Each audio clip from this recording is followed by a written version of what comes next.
Hello student, welcome to our channel. प्यारे विद्यार्थियों, आपकी परीक्षाओं को बहुत अधिक समय अब नहीं रह गया है, इसीलिए मैं आपको प्रश्न बैंक के जो आईएमपी ऑब्जेक्टिव है वो करवा रहा हूं, क्योंकि कम समय में आपका नॉलेज बिल्ड हो सके। जिन बच्चों को पहले से याद है तो उनको बहुत ज्यादा फायदा होगा, जिनको पहले से याद नहीं है उनको भी फायदा होने वाला है। प्यारे विद्यार्थियों, आज हम पढ़ने वाले हैं अध्याय 3 विद्युत धारा के बारे में। आइए शुरुआत करते हैं। प्यारे विद्यार्थियों, सबसे पहले पढ़ेंगे सही विकल्प का चयन कीजिए। सबसे पहला प्रश्न है आपका, ताप बढ़ाने पर प्रतिरोध घटता है। ताप बढ़ाने पर जो निम्न है आपका अर्धचालक है, धातु है, विद्युत अपघट्य है, मिश्र धातु है, इनमें से किसका प्रतिरोध घटता है। ठीक प्यारे विद्यार्थियों, मैं बात करूं मिश्र धातु की, तो प्यारे विद्यार्थियों आपको पता होना चाहिए कि ताप बढ़ाने पर मिश्र धातु का प्रतिरोध बढ़ता है। ठीक है, ताप बढ़ाने पर मिश्र धातु का प्रतिरोध बढ़ता है, ताप बढ़ाने पर धातु का प्रतिरोध बढ़ता है, ताप बढ़ाने पर अर्धचालक का प्रतिरोध घटता है। वैसे तो आपका उत्तर अर्धचालक है, ठीक, ये पहले से इसलिए टिक करा दिया, प्रश्न बैंक के अनुसार अर्धचालक ही होना चाहिए। आपको एग्जाम में आता है तो भी अर्धचालक ही लिखना है, परंतु वास्तविकता में अगर मैं देखूं तो विद्युत अपघट्य का भी प्रतिरोध ताप बढ़ाने पर घटता है। ठीक है, क्योंकि इसकी चालकता बढ़ जाती है, पर हमारा जो आंसर है वह अर्धचालक ही है। अति चालक पदार्थ की चालकता होती है। प्यारे विद्यार्थियों, आपको यह पता होना चाहिए कि एक वैज्ञानिक है कैमलिंग ऑन्स। ऑन्स आपने ये कहा कि यदि हम किसी चालक के प्रतिरोध को घटाते जाए घटाते जाए घटाते जाए, अब प्रतिरोध को घटाने के लिए, अब हमें पता है कि ताप बढ़ाने पर धातु का प्रतिरोध बढ़ता है, तो उन्होंने उल्टा किया, ताप को अगर घटाया जाए घटाया जाए घटाया जाए, और उन्होंने कोशिश करी कि क्या ऐसा हो जाए, एक टेम्परेचर ऐसा आ जाए जहां पर प्रतिरोध 0। ताप को आपने घटाया घटाया घटाया घटाया, धातु का प्रतिरोध भी घटा घटा घटा घटा, और कहां पहुंच गया, 0 पर। ऐसी स्थिति जहां पर प्रतिरोध क्या हो जाए, 0 हो जाए। प्रतिरोध अगर 0 हो जाएगा तो चालकता अनंत हो जाएगी। ठीक है, अगले प्रश्न पर आते हैं। विद्युत शेल स्रोत है इलेक्ट्रॉन का, विद्युत ऊर्जा का, विद्युत आवेश का, विद्युत धारा का। तो विद्युत सेल विद्युत ऊर्जा का स्रोत है। ठीक है, विद्युत सेल किसका स्रोत है, विद्युत ऊर्जा का।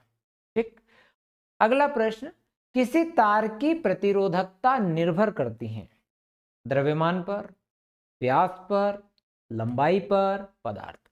बच्चों, द्रव्यमान, व्यास या लंबाई, अगर मैं से आप ये पूछा जाता कि भाई किसी तार का प्रतिरोध निर्भर करता, तो मैं लंबाई पर भी लिखता, मैं व्यास वाली बात भी कर लेता, उसमें पदार्थ वाली बात भी कर लेता। पर अगर मैं विशिष्ट प्रतिरोध या फिर प्रतिरोधकता की बात करता हूं, तो ये दो ही फैक्टर पर डिपेंड होती है, एक तो ताप पर डिपेंड होती है और एक पदार्थ पर डिपेंड होती है। तो प्यारे विद्यार्थियों, ये डिपेंड होती है पदार्थ पर। ठीक है, समझ में आ गई होगी कहानी आपको। तो किसी तार का प्रतिरोधकता या विशिष्ट प्रतिरोध पदार्थ पर ही निर्भर करेगा, ये क्लियर आपके दिमाग में होना चाहिए। अगला प्रश्न है, विशिष्ट प्रतिरोध का मात्रक है। सूत्र आपके पास है R बराबर रो एल बाई, अगर हमें प्रतिरोधकता का चाहिए, विशिष्ट प्रतिरोध का चाहिए, तो आर ए बाई एल। प्रतिरोध का मात्रक बच्चों ओम होता है। क्षेत्रफल का वर्ग मीटर और लंबाई का मीटर आप कैंसिल करोगे तो ओम इंटू मीटर, तो ओम इंटू मीटर, ये ओम मीटर। ठीक, विशिष्ट प्रतिरोध का मात्रक हो गया। प्यारे विद्यार्थियों, अगला प्रश्न है कि एक तार को खींचकर उसकी लंबाई दोगुनी करने पर उसका प्रतिरोध हो जाएगा। एक तार को खींचा और उसकी लंबाई दोगुनी कर दी। देखो, इस प्रकार का प्रश्न आएगा, तार को खींचकर उसकी लंबाई को दोगुना करना, तो इसके लिए अपन ट्रिक बना लो।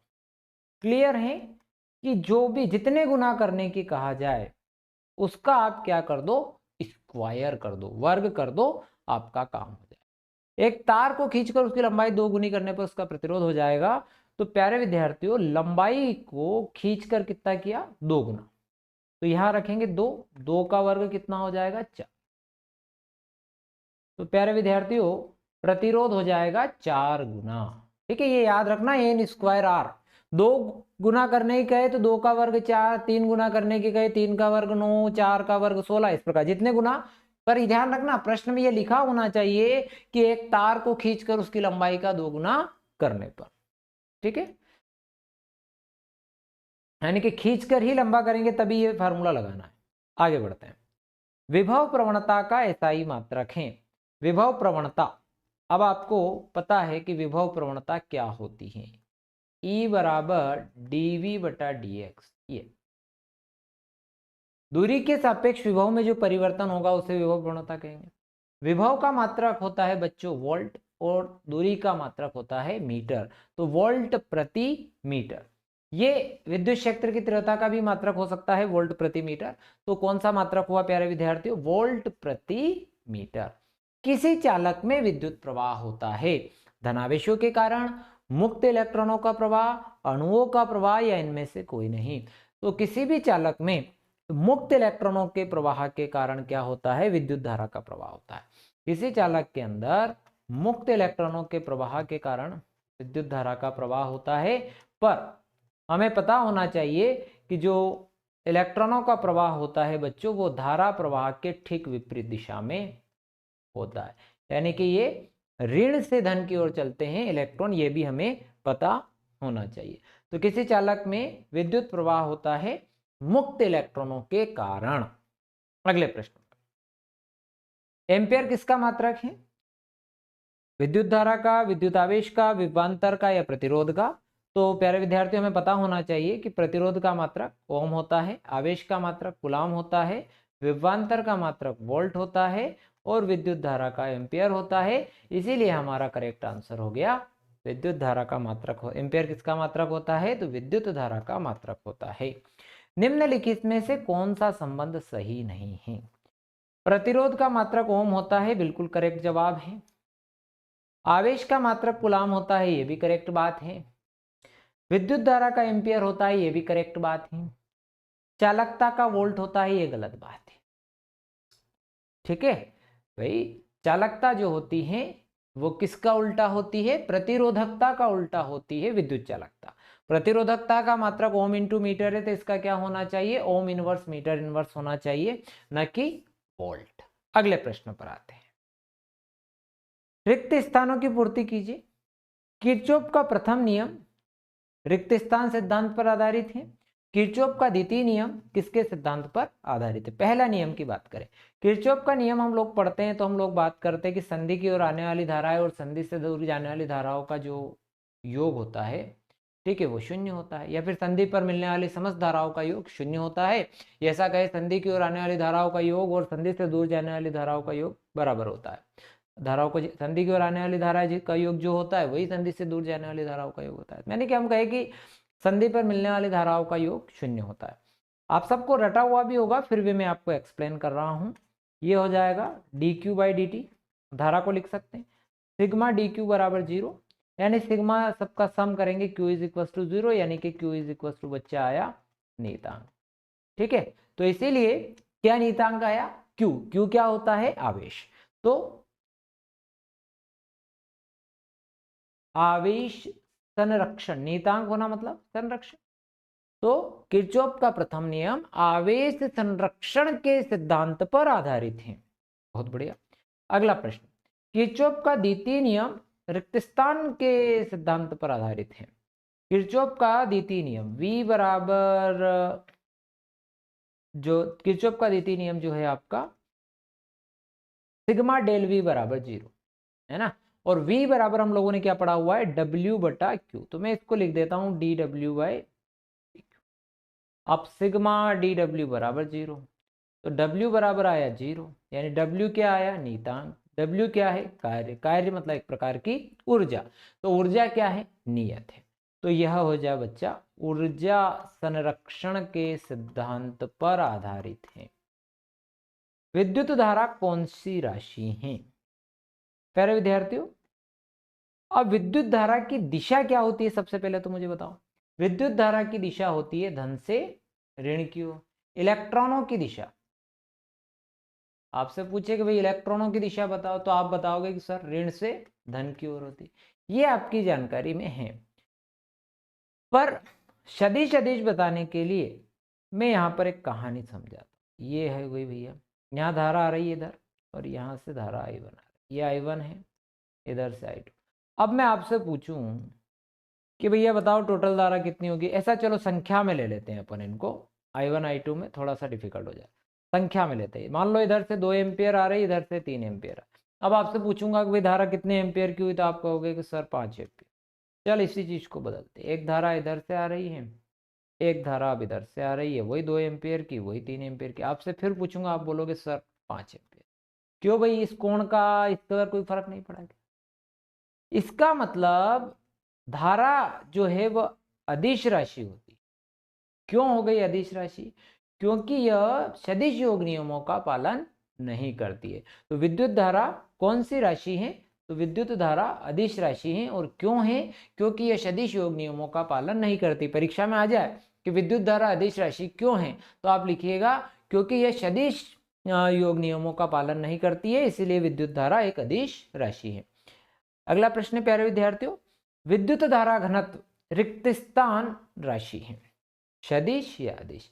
तो विद्युत धारा घनत्व का जो सूत्र है J बराबर I/A। प्यारे विद्यार्थियों, अब जो विद्युत धारा है वह जो राशि है कौन सी है?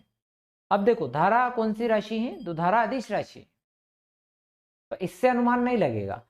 धारा घनत्व की दिशा वही मानी जाती है जो धारा की दिशा होती है, और धारा की दिशा धन से ऋण होती है। इसी वजह से धारा घनत्व सदिश राशि, जबकि धारा अदिश है। यह कंफ्यूजन होता है, इसीलिए उसने दिया गया। तो विद्युत धारा घनत्व कौन सी राशि है? तो विद्युत धारा घनत्व सदिश राशि है। अनुगमन वेग का मान लगभग होता है, तो ये तो आपको रटा हुआ होना चाहिए, लगभग 10⁻⁻⁴ मीटर पर सेकंड के आसपास होता है। अब ताप बढ़ाने पर अर्धचालकों का प्रतिरोध घटता है, ये तो क्लियर है। ठीक, अगला, सेल के खुले परिपथ में उनके इलेक्ट्रॉनों के अधिकतम विभवांतर को, सेल का खुला परिपथ है, सेल से आप कोई धारा नहीं ले रहे हैं। जब सेल खुले परिपथ में होता है, उसके इलेक्ट्रोडों के बीच के अधिकतम विभवांतर को हम विद्युत वाहक बल कहते हैं। ठीक, सेल में दोनों इलेक्ट्रोडों के बीच की दूरी बढ़ाने पर, के पास एक सेल है और इस सेल के अंदर मान लो 2 इलेक्ट्रोड है। अब दोनों इलेक्ट्रोडों के बीच की अगर आप दूरी बढ़ाते हैं, ठीक है, दूरी बढ़ाने से प्रतिरोध भी क्या हो जाएगा? बढ़ जाएगा, क्योंकि भाई इनके दूरी बढ़ाने से जो आयंस हैं, आयंस के बीच संघट्य जो है वो बढ़ जाता है। पारे का प्रतिरोध ताप बढ़ाने पर तो ये भी बढ़ेगा। ठीक है, वैसे भी आप इसे याद रख लें कि पारा एक धातु है और धातु का प्रतिरोध ताप बढ़ाने पर बढ़ता है, इसीलिए इसका प्रतिरोध ताप बढ़ाने पर बढ़ेगा। अगले प्रश्न, एक वाक्य में उत्तर दीजिए। अनुगमन वेग और विद्युत क्षेत्र की तीव्रता के बीच संबंध है। तो अनुगमन वेग जो है वह विद्युत क्षेत्र की तीव्रता के अनुक्रमानुपाती होता है। अनुगमन वेग विद्युत क्षेत्र की तीव्रता के अनुक्रमानुपाती होता है। अगला है कि एक तार को खींचकर उसकी लंबाई को 3 गुना कर दो, तो ज्ञात कीजिए कि प्रतिरोध कितने गुना हो जाएगा। तो बहुत सामान्य सी बात है, मैंने आपको बता ही दिया था कि n²r, यानी कि आप कर लो सीधे सीधे 3 का वर्ग, तो कितना हो जाएगा? 9 गुना हो जाएगा। विभव प्रवणता का ऐसा ही मात्रक हम पहले ही चर्चा कर चुके हैं dV/dx से, तो ये हो जाएगा आपका वोल्ट प्रति मीटर। ठीक, अगले प्रश्न पर आते हैं। वेट स्ट्रेंथ हेतु कब सबसे अधिक सुग्राही होता है? जब प्रत्येक प्रतिरोध का मान एक समान हो, का मान समान हो। अगर समान होगा तो ये सबसे ज्यादा सुग्राह है। अनुगमन वेग का ताप पर क्या प्रभाव पड़ता है? आप अपने आप को देखो, आप अपने आप को इलेक्ट्रॉन मानो, और अब आप सोचो कि आप किसी कमरे में बंद होने, आग लग रही, तो क्या होगा? आप तेज तेज भागोगे कि नहीं भागोगे? दौड़ोगे। तो वही होगा अनुगमन वेग पर ताप का प्रभाव। तो अनुगमन वेग क्या हो जाएगा? बढ़ जाएगा। आग लगती हो तो कोई नहीं सोते रहता भैया, सब भागते हैं। श्रांति काल, रुकने का समय, आराम करने का समय घटेगा कि बढ़ेगा? आग लग गई, भागना पड़ेगा ना, आराम का समय कम हो गया। तो ताप बढ़ाने पर जो श्रांति काल होता है वो क्या हो जाता है, आपका कम हो जाता है ना। श्रांति काल का मान कम हो जाएगा, यानी कि ताप जैसे जैसे बढ़ेगा, ठीक है, श्रांति काल का मान कम होते जाएगा। ठीक, अगले प्रश्न पर आते हैं। यहाँ क्या लिखेंगे, कम हो जाएगा। अगले प्रश्न पर आएंगे, ताप बढ़ाने पर किसी विद्युत अपघट्य की विद्युत चालकता किस प्रकार प्रभावित होती है। जैसा कि मैंने शुरुआत में ही जहां से शुरुआत करी थी वहां ये बताया था कि ताप बढ़ाने पर विद्युत अपघट्य की चालकता बढ़ती है। ठीक, तांबे के तार की त्रिज्या आधी कर दी, तांबा है, तांबे का तार है, उसकी त्रिज्या आधी कर दी जैसे तैसे करके, प्रतिरोधकता पे क्या प्रभाव पड़ेगा। मैंने क्या कहा था, प्रतिरोधकता केवल पदार्थ पर निर्भर करती, पदार्थ और ताप पर, लंबाई और उसका क्षेत्रफल इन पर निर्भर नहीं करती है। तो क्या होगा बच्चों, अपरिवर्तित। अनुगमन वेग और विद्युत क्षेत्र की तीव्रता के बीच संबंध बताइए। तो ये पहले भी आ गया, तो जो वीडी प्रोपोर्शनल है ई के, है ना। विद्युत क्षेत्र की तीव्रता अनुगमन वेग के क्या होती हैं, अनुक्रमानुपाती होती है। किसी सेल के विद्युत अपघट्य की आपने क्या बढ़ा दी, सांद्रता। सांद्रता बढ़ाने से आंतरिक प्रतिरोध पर क्या प्रभाव पड़ेगा, तो आंतरिक प्रतिरोध बढ़ेगा। सांद्रता बढ़ा दी तो निश्चित तौर पर संघट्य बढ़ गया, संघट्य बढ़ गया तो प्रतिरोध निश्चित तौर पर बढ़ जाएगा। तो किसी सेल का विद्युत अपघट्य की सांद्रता बढ़ाने पर आंतरिक प्रतिरोध पर क्या प्रभाव पड़ेगा, तो आंतरिक प्रतिरोध बढ़ जाएगा। जोड़ी मिलाते हैं, सही जोड़ी बनाइए। ओम का नियम, ओम का नियम तो विभवांतर और धारा के बीच में संबंध, मैं इसे सी से मिला देता हूं। ठीक, उसके बाद किरचॉफ का नियम। अब किरचॉफ का नियम क्या हो गया, तो जटिल विद्युत परिपथ में हम किरचॉफ के नियम का उपयोग करेंगे, तो ये ई वाला ऑप्शन। व्हीट स्टोन सेतु का सिद्धांत। अब व्हीट स्टोन सेतु किस काम में आता है, तो व्हीट स्टोन सेतु की सहायता से हम P बाई क्यू बराबर R बाई एस इस टाइप से पढ़ते हैं। तो हम क्या निकालने में काम ले सकते हैं, अज्ञात तार मतलब प्रतिरोध निकालने में काम ले सकते हैं। साइंटिस्ट मैंने कैमरलिंग ओन्स के बारे में शुरुआत में ही बताई थी कि इन्होंने अतिचालकता के बारे में बताया था। आए हैं साइमन, साइमन साहब ने विद्युत चालकता के बारे में, जो बचा हुआ ऑप्शन है डी वाला, उसके बारे में बताया। ठीक, अगले प्रश्न पर आते हैं। आंतरिक प्रतिरोध, आंतरिक प्रतिरोध का जो सूत्र है वो ये है, R बराबर E बाई वी माइनस 1, छोटा r। तो ये वाला आपका ऑप्शन हो गया इसका सी वाला। विशिष्ट प्रतिरोध ओम इंटू मीटर, डी वाला। धारा घनत्व एम्पियर प्रति मीटर वर्ग, ई वाला। किरचॉफ का दूसरा नियम ऊर्जा संरक्षण का नियम, ई एफ।